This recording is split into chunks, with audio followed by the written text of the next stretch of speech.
మీరు అంగీకరించినా అంగీకరించకపోయినా శాస్త్రీయమైన వేదప్రోక్తమైన ఋషిప్రోక్తమైన ఒక పెద్ద రహస్యాన్ని మీకు ఇప్పుడు చెప్తా. ఏకాదశి వ్రతం ఎందుకు కష్టం? మీ అబ్బాయికి ఉద్యోగం వస్తుంది, సత్యనారాయణ వ్రతం చేస్తాడు. మీ అమ్మాయికి పెళ్ళి అవుతుంది, ఈ వ్రతం చేస్తారు.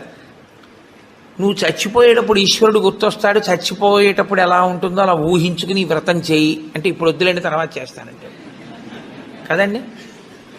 ఏకాదశి వ్రతం నిజానికి అంతే. ఏకాదశి వ్రతం ఎందుకు చేయిస్తారో తెలుసా అండి? ఉపవాసం, అన్నం తినకూడదు. అన్నం తినకపోవడం కాదు, అన్నాన్ని పచనం చెయ్యడానికి కావలసిన సంభారములను స్పృశించి పచన ప్రయత్నమునందు నిమగ్నము కాకూడదు. అంటే ఏకాదశి నాడు ఉపవాసం ఉండి ద్వాదశి నాడు కాకరకాయ